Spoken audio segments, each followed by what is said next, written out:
سفر یہ جو مہینہ ہے اس کو منحوس گردانا جاتا تھا.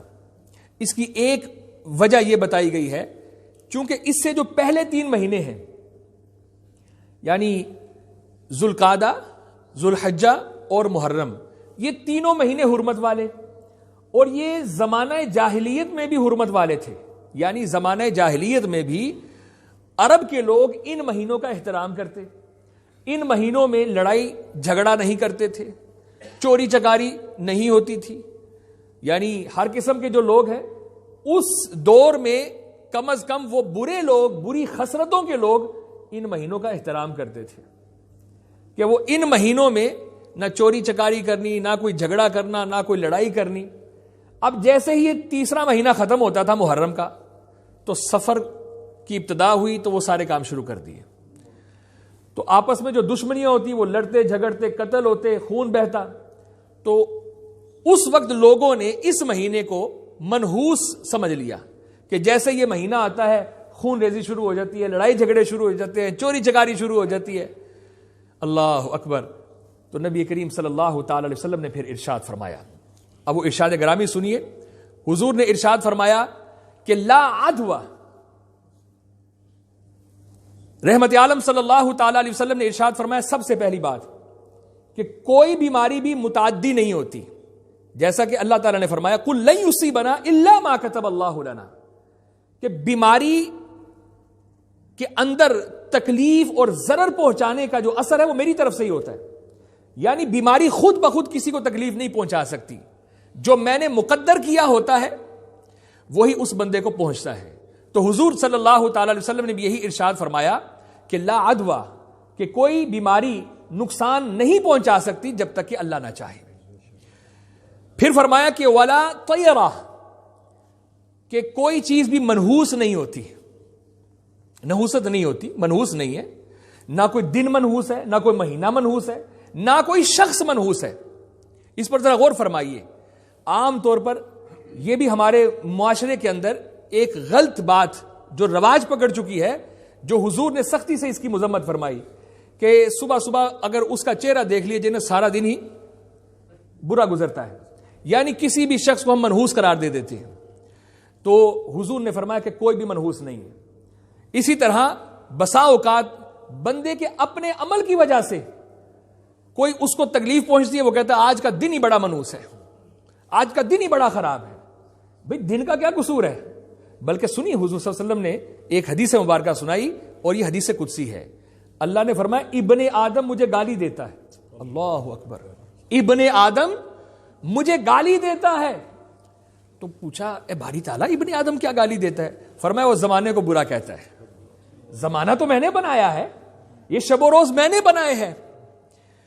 اب عمل وہ کرتا ہے برا، اس عمل کی وجہ سے اس کو تکلیف ہوتی ہے، اور وہ قصوروار کس کو ٹھہراتا ہے؟ یہ دن ایسا تھا، یہ زمانہ ایسا تھا، یہ مہینہ ایسا ہے، یہ وقت بڑا بھاری ہے مجھ پر. کوئی بھاری بری چیز نہیں ہوتی. اللہ کے نبی نے فرمایا کہ کوئی یہ نحوست نہیں ہوتی. اور اسی طرح فرمایا کہ ولا ہامہ، اور اس وقت اس دور کے اندر یہ جو ایک پرندہ ہے الو جس کو بولتے ہیں، اس کو بھی منحوس تصور کیا جاتا تھا. حضور نے فرمایا یہ الو بھی منحوس نہیں ہے، اس کے اندر بھی کوئی نحوست نہیں ہے. اور ولا سفر، باقاعدہ اس مہینے کا نام لیا سفر کا کہ سفر کا مہینہ کوئی منحوس نہیں ہے. اچھا یہاں میں آپ کی توجہ چاہوں گا جو یہ کہتے ہیں کہ جی اس مہینے میں شادی نہیں کرنی چاہیے، اگر شادی کر لی جائے تو وہ توڑ نہیں نبھتی.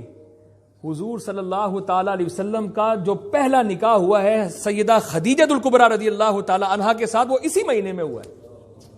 یعنی دنیا کا سب سے بہترین جوڑا ہمارے نبی امام الانبیاء حضور صلی اللہ تعالی علیہ وسلم کا نکاح مبارکہ ام المومنین سیدہ خدیجہ الکبریٰ رضی اللہ تعالی عنہا کے ساتھ جو ہوا ہے وہ سفر میں ہوا ہے. اللہ اکبر کبیرہ. اسی طرح حضرت سیدہ خاتون جنت جو جنتی عورتوں کی سردار ہیں سیدہ فاطمہ الزہرا سلام اللہ علیہا، آپ کا نکاح مولا علی سے بھی اسی مہینے میں ہوا ہے، سفر کے مہینے میں. یعنی دو میں نے آپ کو اگزامپل دی ہیں، دو دنیا کے حسین ترین جوڑے، ایک حضور صلی اللہ تعالی علیہ وسلم اور سیدہ خدیجہ الکبریٰ رضی اللہ تعالی عنہا. ایک سیدہ خاتون جنت اور مولا علی، ان سے بڑھ کر حسین جوڑے کون سے ہو سکتے ہیں؟ ان کے نکاح سفر میں ہوئے ہیں. اور جو کہتے ہیں کہ اولاد نہیں ہوتی، اللہ اکبر، حضور کی ساری اولاد ہی حضرت خدیجہ الکبریٰ سے ہوئی ہے. اور سیدہ خاتون جنت سلام اللہ علیہا کے بطن اقدس سے امام علی مقام پیدا ہوئے ہیں، حسن مجتبیٰ پیدا ہوئے ہیں. ان جیسا حسین کون سا ہو سکتا ہے؟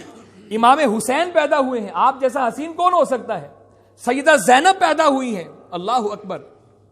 اور میرے معزز اور محترم سامعین کرام، نبی رحمت صلی اللہ تعالی علیہ وسلم نے اس بات کی نفی فرمائی کہ کوئی شخصیت، کوئی مہینہ، کوئی دن منحوس نہیں ہوتا.